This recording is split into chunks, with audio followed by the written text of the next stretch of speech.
નમસ્કાર ખેડૂત મિત્રો, જય જવાન જય કિસાન. આપણી યુટ્યુબ ચેનલમાં સર્વેનું સ્વાગત છે. હવે આપણે કપાસની કાલ બિયારણ વિશે વાત કરી હતી કે કયા બિયારણ છે મેં લિસ્ટ કર્યું હતું. એમાં ઘણા બિયારણ સારા હતા એ મેં લિસ્ટ કર્યું હતું. એમાં ઘણા બિયારણમાં તો કેટલાય બિયારણ આવે પણ સારા હતા એનું મેં લિસ્ટ કરીને એક વિડીયો બનાવ્યો હતો. હવે આપણે કપાસમાં પાયાનું ખાતર કયું અપાય એના વિશે વાત કરીએ તો હું 1 એકરની વાત કરીએ એટલે કે 2.5 વીઘામાં કેટલું આપવું કે 35 કિલો DAP સાથે પોલીસલ્ફેટ 25 કિલો આપવું.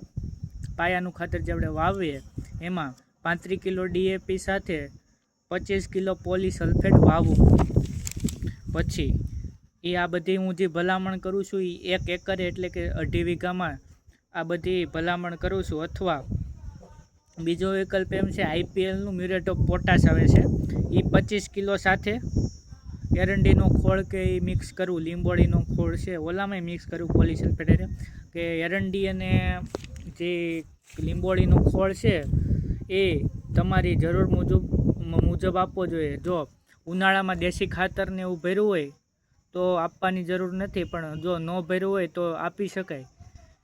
એના માપની વાત કરીએ તો વીઘે 50 થી 70 કિલો જેવું બધા વાવતા હોય છે.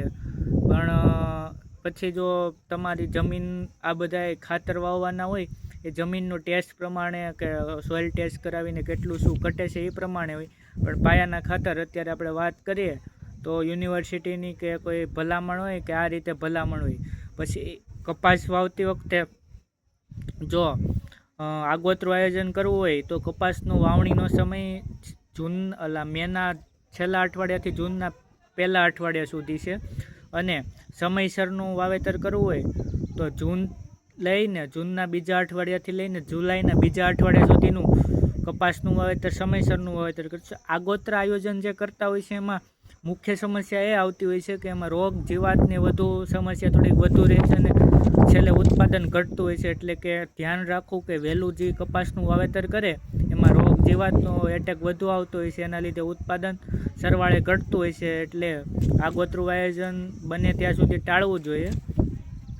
ત્યારબાદ વાત કરીએ તો જો કોરામાં વાવવાનું હોય તો 2 ચાંચ વચ્ચે 90 સેન્ટીમીટરની જગ્યા રાખી અને છોડવે 30 સેન્ટીમીટરની જગ્યા રાખીને વાવવું જોઈએ.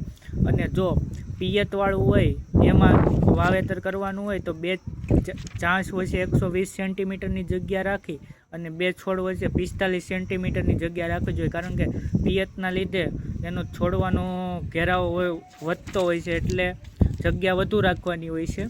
અને આપણે જે કોરું હોય એટલે કે બિન પિયત હોય એમાં છોડવો થોડોક નબળો રહેતો હોય છે અને ઘેરાવો થોડોક ઓછો થતો હોય છે. એના લીધે ઓછું આપણે અંતર રાખી શકાય. ત્યારબાદ કપાસમાં આપણે મુખ્ય જે વેરાયટી હતી એ પણ છે યુનિવર્સિટીની શંકર જાતો પણ આવતી હોય છે આ કપાસમાં. ત્યારબાદ એમાં કપાસમાં બેક્ટેરિયાની ટ્રીટમેન્ટ પણ આપી શકાતી હોય છે અને ફૂગનાશકની પણ શરૂઆતમાં અમુક જગ્યાએ કપાસ ઉગીને ઢળતો હોય છે એવા પણ પ્રશ્ન હોય છે. તો સારવાર આપણે બધી ધીમે ધીમે બધા વિડીયો કરીશું કે કેટલા દિવસે ફૂગનાશક આપી બધું. અત્યારે આપણે આ ખાતરની વાત કરીએ કે કેટલું ખાતર કયું આપવું જોઈએ એ મેં વિડીયોમાં કીધું છે. તો જય જવાન જય કિસાન. આપણે એટલો વિડીયો બનાવી ફરીથી કપાસનો આપણે વિડીયો બનાવતા રહીશું. હવે કાલે કદાચ સોયાબીનનું વેરાયટીની વાત કરીશું કે કઈ સોયાબીનની વેરાયટી વાવવી જોઈએ. જય જવાન જય કિસાન. નમસ્તે. આભાર.